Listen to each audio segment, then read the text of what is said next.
안녕하세요, 여러분. 오늘은 여러분과 함께 깊은 지혜의 샘물, 탈무드에서 나온 이야기를 나눠보려고 합니다. 탈무드는 고대 유대인들의 삶과 철학, 그리고 신앙이 담긴 귀중한 기록인데요. 오늘 이야기의 주제는 지혜입니다. 우리 모두가 매일 마주하는 선택 속에서 어떤 길을 가야 할지 고민할 때 이 이야기가 작은 등불이 되어줄 거예요. 자, 그럼 지금부터 시작합니다. 편안히 귀 기울여 주세요. 이야기는 먼 옛날 한 작은 마을에서 시작됩니다. 빛나는 지혜의 씨앗. 옛날 사막과 강이 만나는 곳에 야라라는 작은 마을이 있었습니다. 이 마을 사람들은 농사를 짓고 물고기를 잡으며 평화롭게 살았죠. 그런데 어느 해 갑작스런 가뭄이 찾아왔습니다. 강물이 말라가고 들판은 메마른 흙더미로 변했어요.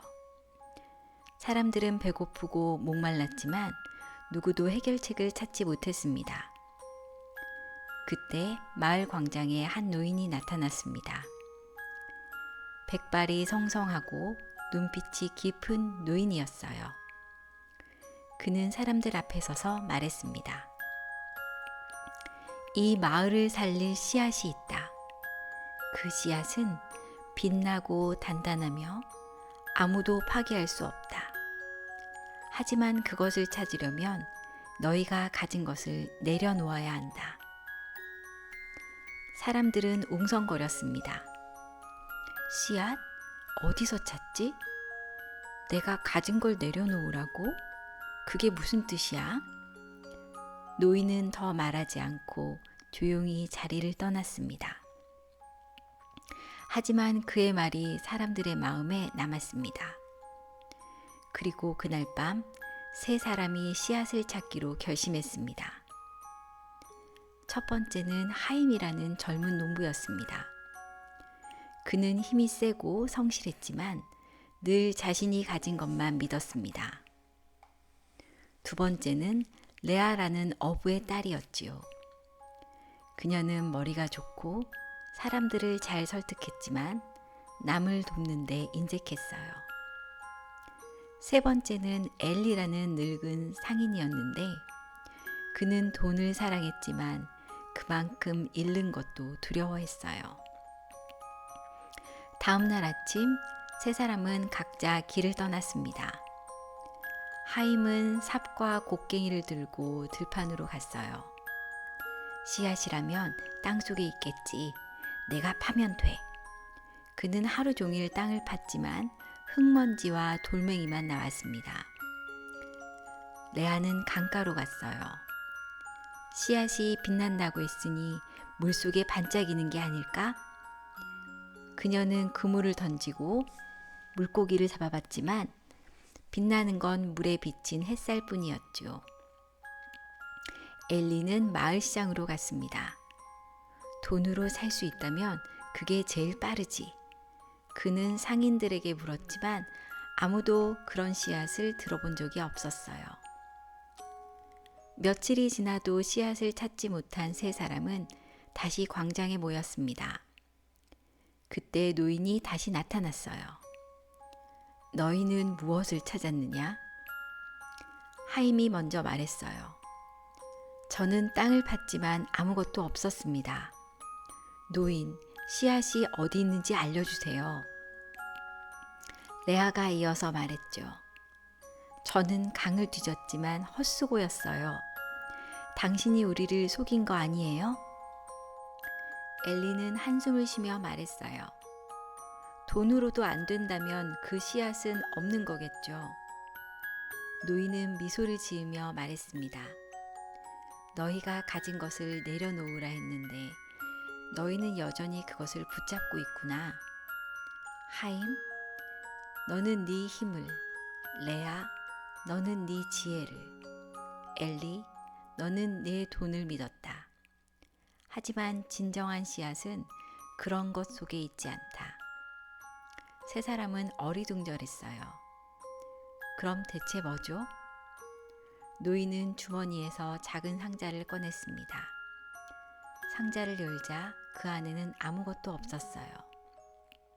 뭐야, 빈 상자잖아요. 하임이 소리쳤죠. 노인은 차분히 말했습니다. 이 상자는 비어있지 않다. 이 안에 씨앗이 있다. 너희가 보지 못할 뿐. 레아가 물었어요. 보이지 않는 씨앗이라니요? 노인이 대답했죠. 이 씨앗은 너희 마음속에 있다. 그것은 지혜다. 힘으로, 머리로, 돈으로 살 수 있는 게 아니다. 지혜는 너희가 서로를 돕고 나누고 믿을 때 자라난다. 그제야 세 사람은 깨달았어요. 하임은 힘을, 레아는 지혜를, 엘리는 돈을 혼자만 썼던 걸 후회했죠. 그날부터 세 사람은 변했습니다. 하임은 삽을 들고 다른 사람들의 밭을 파주었어요. 레아는 그물을 던져 물고기를 나누어 주었고 엘리는 돈을 모아 마을에 우물을 팠습니다. 놀랍게도 그들이 서로를 돕자 비가 내리기 시작했어요. 강물이 다시 흐르고 들판이 푸르러졌습니다. 마을은 다시 살아났습니다. 그리고 사람들은 노인이 말한 씨앗이 무엇인지 알게 되었죠. 그것은 바로 서로를 향한 믿음과 사랑에서 자라나는 지혜였습니다. 여기까지가 오늘의 탈무드 이야기 빛나는 지혜의 씨앗입니다. 이 이야기는 우리에게 묻습니다. 당신은 무엇을 붙잡고 있나요? 그리고 그것을 내려놓으면 무엇이 자라날까요? 여러분도 오늘 하루 주변을 돌아보며 작은 지혜의 씨앗을 심어보는 건 어떨까요? 황금나무의 비밀. 이 이야기는 욕심과 나눔, 그리고 진정한 부가 무엇인지에 대한 깊은 질문을 던집니다. 우리는 살면서 무엇을 쌓으려 하고 무엇을 놓치고 있을까요? 자, 그럼 먼 옛날 산골 마을로 여러분을 초대합니다. 편안히 귀 기울여 주세요. 옛날 구불구불한 산길 끝에 테바라는 작은 마을이 있었습니다. 이 마을은 울창한 숲과 맑은 계곡에 둘러싸여 있었고 사람들은 나무를 베어 집을 짓고 열매를 따서 배고픔을 채우며 소박하게 살았죠. 햇살이 나뭇잎 사이로 반짝이고 새들이 지저귀는 평화로운 곳이었어요. 하지만 어느 날 마을에 이상한 소문이 퍼지기 시작했습니다. 산 꼭대기에 황금으로 된 나무가 있다더라. 그 나무의 열매를 따면 평생 부자로 살 수 있대. 이 소문은 바람처럼 마을을 휩쓸었어요. 아이들은 눈을 반짝이며 황금나무를 상상했고 어른들은 저마다 속삭였죠. 정말일까? 누가 먼저 찾아낼까? 그러자 세 사람이 나서기로 했습니다. 첫 번째는 모세라는 나무꾼이었어요. 그는 어깨가 넓고 손이 거칠었으며 도끼질 한 번에 나무가 쩍 갈라질 만큼 힘이 셌죠. 모세는 늘 말했어요. 이 세상에서 믿을 건 내 힘뿐이야. 두 번째는 다비드라는 약초꾼이었어요. 그는 마을에서 가장 영리한 사람으로 숲에서 나는 풀과 뿌리를 꿰뚫고 있었죠. 다비드는 콧대를 세우며 말하곤 했습니다. 머리만 좋으면 다 해결돼. 세 번째는 사라라는 과일 장수였어요. 그녀는 말수가 적고 조용했지만 누구보다 따뜻한 미소를 지녔죠. 사라의 바구니엔 늘 신선한 사과와 배가 가득했어요.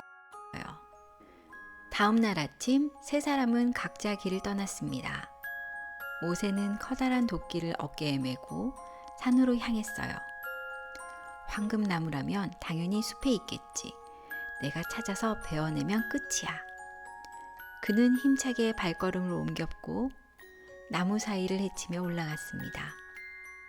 하지만 몇 시간 동안 도끼질을 해도 나무는 평범한 참나무와 소나무뿐이었어요. 땀이 뚝뚝 떨어졌고 손바닥에 물집이 잡혔죠. 이건 아닌가? 모세는 중얼거리며 잠시 쉬었지만 포기하지 않았어요. 다비드는 다른 길을 택했어요. 그는 지도를 펼치고 나침반을 보며 산을 올랐죠. 황금나무가 진짜라면 숨겨진 곳에 있을 거야. 내가 지름길을 찾아내면 돼. 그는 약초를 캐던 경험을 살려 계곡과 샘물 근처를 뒤졌어요. 하지만 길은 점점 험해졌고 발이 미끄러져 넘어지기 일쑤였죠. 내 계산이 틀릴 리 없는데. 다비드는 이를 악물고 계속 갔지만 황금빛은커녕 진흙투성이만 됐어요. 사라는 느릿느릿 산을 올랐어요. 그녀는 무거운 바구니를 들고 있었죠. 배고프면 힘들 테니 과일을 먹으면서 가야지. 그녀는 길에서 만난 새끼 사슴에게 사과를 주고 나무에 앉은 새에게 배를 던져줬어요. 사라의 발걸음은 느렸지만 그녀가 지나간 길엔 작은 생명들이 미소를 지었죠. 며칠이 지나도 황금나무는 보이지 않았어요. 모세는 지쳤고 다비드는 화가 났으며 사라는 여전히 조용히 걷고 있었죠. 그러던 어느 날 세 사람은 산 꼭대기에서 우연히 마주쳤습니다. 그곳엔 커다란 바위와 낡은 오두막이 있었고 오두막 앞에 한 늙은 나무꾼이 앉아 있었어요. 그의 눈은 깊고 목소리는 나직했지요. 너희는 무엇을 찾으러 왔느냐? 모세가 먼저 말했어요. 황금나무를 찾으러 왔습니다. 어디 있죠? 다비드가 끼어들었죠. 저도 그 나무를 찾고 있어요. 분명 이 근처일 텐데요. 사라는 조용히 말했어요. 저도 그 나무가 궁금해서요. 늙은 나무꾼은 고개를 끄덕이며 말했어요. 황금나무를 찾으려면 너희가 가진 걸 버려야 한다. 세 사람은 서로를 쳐다봤어요. 버리라니? 뭘? 모세는 도끼를 꽉 쥐며 생각했어요. 내 도끼가 없으면 나무를 어떻게 베어? 다비드는 지도를 손에 쥐고 중얼거렸죠. 내 지식이 없으면 길을 어떻게 찾아? 사라는 바구니를 내려다보며 망설였어요. 내 과일이 없으면 배고프면 어쩌지? 그때 사라가 문득 노인을 봤어요. 그는 바짝 마른 입술로 물 한 모금을 마시고 있었죠. 사라는 망설이다가 바구니에서 사과를 꺼내 건넸습니다. 배가 고프세요? 이거 드세요. 노인은 사과를 받아 물고 미소를 지었어요. 그러더니 주머니에서 작은 황금빛 열매를 꺼내 사라에게 내밀었죠. 이게 황금나무의 열매예요? 모세가 소리쳤어요. 다비드가 물었죠. 어디서 났어요? 나무는 어디 있죠? 노인은 차분히 말했어요. 황금나무는 눈에 보이지 않는다. 그것은 너희 마음속에 있다. 사라, 네가 과일을 주었을 때 그 나무가 빛을 냈지. 세 사람은 어리둥절했어요. 마음속에 있다고요? 그래, 욕심을 버리고 나눌 때 황금나무는 열매를 맺는다. 사라가 보여줬듯이. 그날 세 사람은 산을 내려왔어요. 모세는 도끼를 내려놓고 마을 사람들의 집을 고쳐줬고 다비드는 지식을 나눠 약초를 가르쳤어요. 사라는 과일을 모두에게 나눠줬죠. 그러자 놀랍게도 마을에 풍요가 찾아왔어요. 숲은 더 푸르러졌고 계곡에 물이 넘쳤습니다. 사람들은 더 이상 황금나무를 찾지 않았어요. 왜냐하면 그들은 이미 그 비밀을 깨달았으니까요. 여기까지가 황금나무의 비밀 이야기입니다. 여러분의 황금나무는 어디에 있나요? 무엇을 버리고 무엇을 나눌 건가요? 작은 나눔을 실천해 보는 건 어떨까요? 은둔 자의 눈물. 깊은 산속에서 돌을 닦는 사람이 있었어요. 세상 사람들과는 전혀 만나지 않고 오로지 참된 도리를 깨달으려고 애쓰는 은둔자였지요. 은둔자에게는 제자들이 있었어요. 은둔자가 훌륭하다는 소문을 듣고 하나 둘 모여든 사람들이지요. 선생님 밑에서 공부하고 싶습니다. 은둔자는 하루도 빠짐없이 공부했어요. 그리고 제자들을 가르쳤지요. 제자들은 은둔자를 무척 존경했답니다. 하루는 은둔자와 제자들이 길을 걷는데 갑자기 은둔자가 한 제자에게 소리쳤어요. 네 발밑에 있는 개미떼가 보이지 않느냐? 작은 생명도 귀하거늘 어찌 그리 조심스럽지 못하느냐? 제자는 화들짝 놀라 머리를 조아렸어요. 이렇듯 은둔자는 개미의 생명까지도 귀하게 여겼지요. 은둔자가 사는 산에 겨울이 찾아왔어요. 골짜기마다 발이 푹푹 빠질 정도로 눈이 쌓였지요. 동물들은 먹을거리를 찾지 못해 헤맸고 제자들도 음식을 구할 수 없어 굶어야 했어요. 그래도 은둔자는 그저 공부만 할 뿐이었어요. 배가 고팠던 제자들은 토끼를 잡았어요. 굶어 죽지는 않겠네. 어서 구워 먹자고. 제자들은 불을 지피고 토끼 고기를 구웠어요. 그리고 은둔자에게 가져갔지요. 토끼 고기를 본 은둔자는 불같이 화를 냈어요. 너희 고픈 배를 채우려고 연약한 생명을 죽였단 말이냐? 너희는 내 제자가 될 자격이 없다. 당장 산을 내려가거라. 선생님, 한 번만 용서해 주십시오. 제자들은 두 손을 모아 싹싹 빌었어요. 겨울이 지나고 다시 봄이 왔어요. 은둔자와 제자들은 한결같이 공부했지요.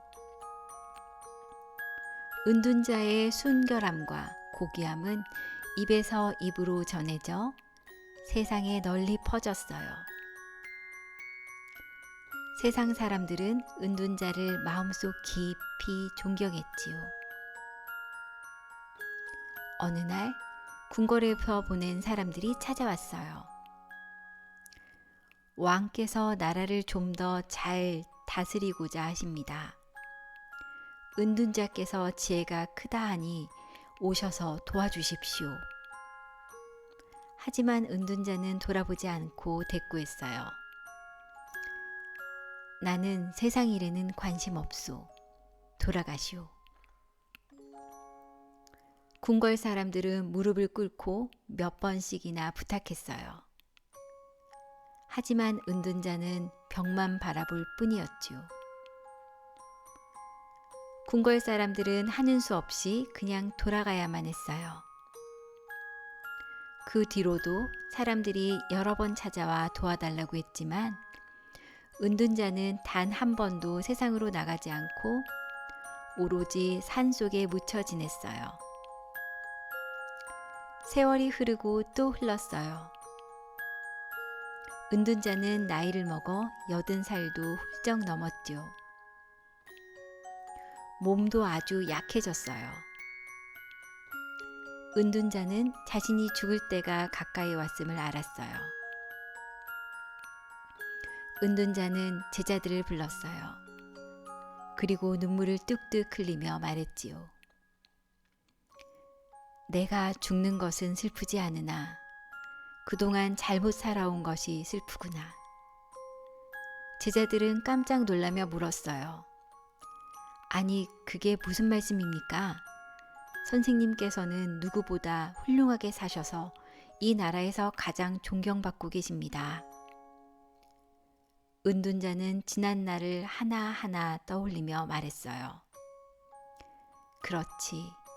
나는 참으로 열심히 공부하고 바르게 살려고 애썼지. 또 존경도 받고.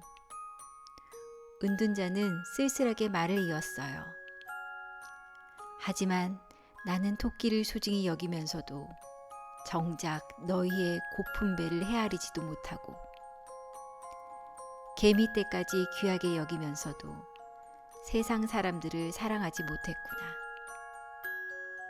나는 열심히 공부했지만 누구에게도 제대로 나눠주지 못했어. 결국 참된 도리를 저버린 것이지. 은둔자는 제자들을 돌아보며 말했어요. 너희는 부디 나처럼 어리석게 살지 마라. 은둔자는 참된 도리를 알려고 평생을 공부했어요. 하지만 공부는 자신만을 위한 노력이었을 뿐 다른 사람들과 나누지 못했어요. 사람들과 더불어 살면서 사랑을 나누는 것이 바로 참된 도리랍니다. 솔로몬 왕의 반지. 옛날 옛적 이스라엘의 지혜로운 왕 솔로몬이 있었습니다. 그는 뛰어난 지혜로 나라를 다스렸지만 때때로 감정에 휘둘려 실수를 하곤 했습니다. 어느 날 솔로몬 왕은 신하들을 불러 이렇게 말했습니다. 나는 기쁠 때 너무 들뜨고 슬플 때 너무 절망감에 빠지는 것 같소. 내가 어떤 상황에서도 균형을 잃지 않도록 도와줄 방법이 없겠소? 그러자 왕궁의 한 장인이 앞으로 나와 말했습니다. 폐하, 제가 특별한 반지를 만들어 드리겠습니다.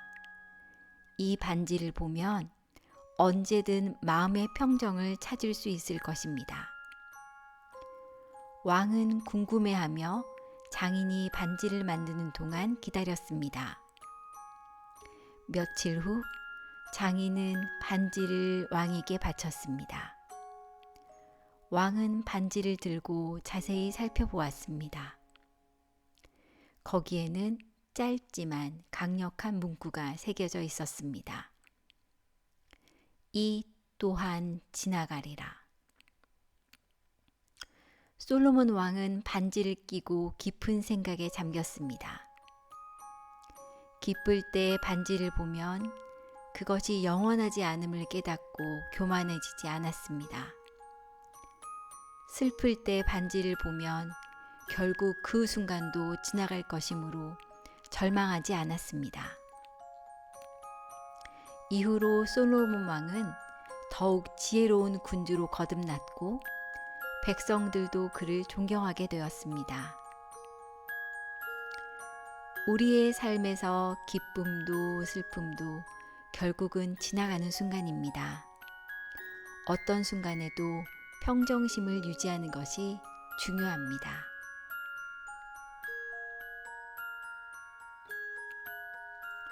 두 친구와 사막. 옛날 두 친구가 먼 여행을 떠났습니다. 그들은 사막을 지나가며 서로를 의지하고 있었지만 여행이 길어질수록 피로가 쌓이고 작은 일에도 감정이 격해지기 시작했습니다. 어느 날 사소한 문제로 두 친구는 다투게 되었습니다. 화가 난 한 친구가 참지 못하고 다른 친구의 뺨을 세게 때리고 말았습니다. 맞은 친구는 순간 아팠지만 아무 말 없이 조용히 모래 위에 손가락으로 글씨를 적었습니다. 오늘 내 친구가 나를 때렸다. 그들은 다시 길을 떠났고 잠시 후 오아시스에 도착했습니다. 그곳에서 물을 마시고 쉬던 중 뺨을 맞았던 친구가 발을 헛디뎌 깊은 물에 빠지고 말았습니다. 그는 허우적거렸고 친구는 곧바로 뛰어들어 그를 구해냈습니다. 물에서 나온 친구는 이번에는 큰 바위에 이렇게 새겼습니다. 오늘 내 친구가 나를 구해주었다. 그 모습을 본 친구가 궁금해하며 물었습니다. 왜 나쁜 일은 모래에 쓰졌고 좋은 일은 돌에 새긴 거야? 그러자 친구는 미소를 지으며 말했습니다. 우리가 상처받은 일은 모래에 적어야 해. 그래야 시간이 지나면서 바람이 날려버릴 수 있어. 하지만 좋은 일은 돌에 새겨야 해.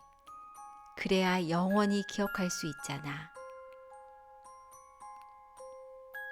나쁜 기억은 쉽게 잊고 좋은 기억은 오래 간직하는 것이 행복의 비결입니다. 세 가지 충고. 한 젊은 남자가 있었습니다.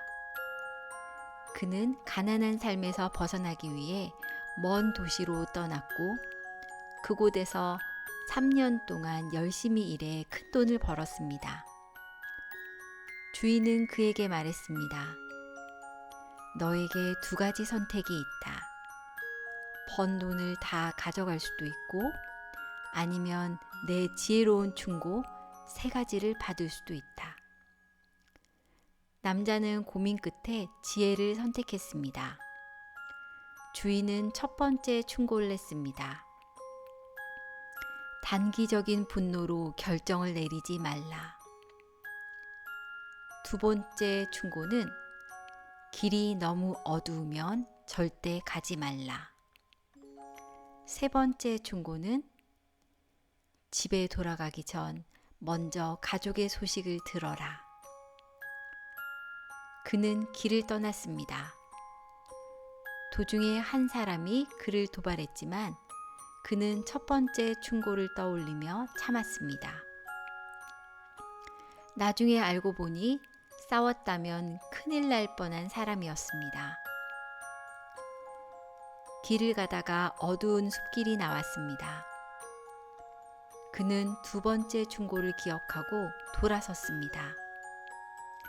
알고 보니 그 길에는 강도들이 숨어 있었습니다. 집에 거의 도착했을 때 집에서 이상한 소리가 들렸습니다. 순간 그는 세 번째 충고를 떠올리고 먼저 이웃에게 물어보았습니다. 이웃이 말했습니다. 네 아내가 병든 너의 사촌을 간호하고 있을 뿐이야. 그는 기쁜 마음으로 집에 들어갔습니다. 만약 그가 바로 들어갔다면 오해하고 큰 싸움이 일어났을 수도 있었습니다. 인생에서 지혜로운 조언을 따르는 것이 돈보다 중요할 때가 있습니다. 오늘 들려드린 탈무드 이야기 마음에 드셨나요? 이 이야기들은 단순한 옛날 이야기가 아니라 오늘을 살아가는 우리에게도 깊은 깨달음을 줍니다. 우리는 때때로 감정에 휘둘리고 나쁜 기억을 오래 간직하며 돈을 쫓아 살아갑니다. 하지만 진정한 지혜는 평정심을 유지하고 좋은 기억을 간직하며 돈보다 중요한 삶의 가치를 깨닫는 데 있습니다. 앞으로도 여러분께 더 많은 지혜로운 이야기들을 들려드릴게요. 감사합니다. 다음에 또 만나요.